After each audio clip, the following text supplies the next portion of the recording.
देखिए, इस संसार में ज़रूरी नहीं है कि सब आपसे प्रेम करते हैं और सब आपसे नफरत करते हैं। जैसे कि इस संसार में कुछ प्रभु के नास्तिक भक्त भी होते हैं और कुछ आस्तिक भक्त भी होते हैं, और प्रेम दोनों करते हैं और भगवान से दोनों मांगने जाते हैं। परंतु कुछ का विश्वास होता है, कुछ का अंधविश्वास होता है। कुछ भगवान को भक्ति से पाना चाहते हैं, कुछ भक्ति को ज्ञान से पाना चाहते हैं, और कुछ भगवान को ज्ञान रूपी तराजू में तौल कर भगवान को पाना चाहते हैं।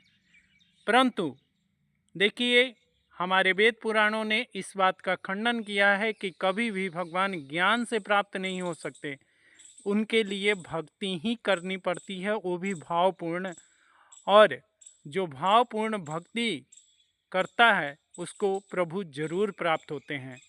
इस संसार में अगर आप आए हैं तो प्रभु से प्रेम करना सीख लीजिए।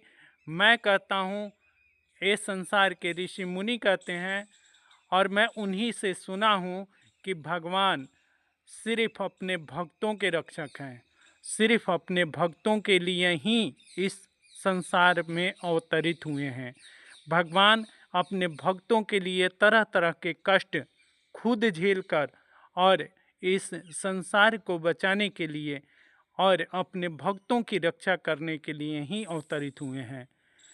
इसीलिए मैं ये कथा के रूप में आपको ये समझाने की कोशिश में जुटा हुआ हूँ कि तुम्हारे लिए सब क्यों रोते हैं, हमारे लिए नहीं, संसार के मनुष्यों के लिए नहीं बात हम कर रहे हैं। हम यहाँ बात कर रहे हैं उस प्रभु के लिए। क्योंकि लोग कहते हैं कि प्रभु से मांगना हमारा स्वार्थ है। नहीं, प्रभु से मांगना हमारा अधिकार है। क्योंकि इस संसार में जो कोई भी एक दूसरे का मदद करता है, एक दूसरे का कुछ भी करता है, वो किसी स्वार्थवश करता है।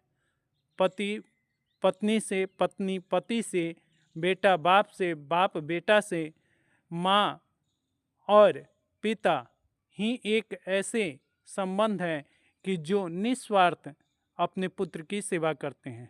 परंतु पुत्र किसी न किसी कामना से ही माता पिता की सेवा करता है। हाँ, कुछ पुत्र हुए हैं जो त्रेता युग में, जिनका नाम श्रवण है, सिर्फ उन्होंने ही निस्वार्थ होकर अपने माता पिता की सेवा की है। उसी तरह हमें भी भगवान की सेवा निस्वार्थ होकर सेवा करनी चाहिए प्रभु की।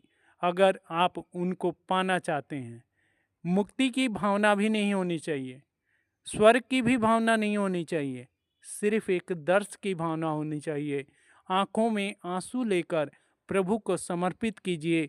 देखिए, भगवान क्यों नहीं रिझेंगे, क्यों नहीं आपके सामने आकर आपको अंगीकार करेंगे, आपको गोद में बिठाकर आपको लाड और प्यार करेंगे। जरूर प्रभु आप पर रिझेंगे, आपको दर्शन भी देंगे, और आपका यह प्रेम भाव में समर्पण अगर होगा तो प्रभु आपको उस पद का प्राप्ति कराएंगे जिस पद के लिए इस संसार में कोई भी आपको वो पद निर्माण नहीं करा सकता। क्योंकि एक प्रभु ही है इस संसार में कि जो निस्वार्थ होकर, आपके स्वार्थवश नहीं, आपका भावनाओं के प्रति, आपकी भावनाओं को रखने के लिए ही आपकी सेवा को स्वीकार करते हैं। और चाहे आप जिस मन से प्रभु का नाम लीजिए, वह सार्थक ही होगा, निरर्थक नहीं होगा। यही भाव आप अपने माता पिता से, अपने पत्नी से, अपने भाई से, अपने बंधु से, सबसे रखिए कि निस्वार्थ की भावना रखकर और उनसे प्रेम कीजिए। जरूर जरूर मैं कहता हूँ कि आप जैसे भगवान के लिए रोते हैं, वैसे ही सब आपके लिए रोएंगे। केवल इसलिए नहीं कि आप उनको खाना देते हैं, आप उनका रक्षा करते हैं, आप उनका हर एक चीज़ का संभाल रखते हैं। नहीं, ये संसार आपको प्रेम से, अगर आप उनसे प्रेम करते हैं, निस्वार्थ प्रेम, तो ज़रूर से ज़रूर ये संसार भी आपसे प्रेम करने लगेगा। क्योंकि आज के दिन यानी कि आज गांधी जयंती है। गांधी जी ने हम सबको प्रेम का सबक सिखाया, सच्चाई का सबक सिखाया, जिसके कारण सभी उनसे प्रेम करने लगे। इसलिए आप भी आइए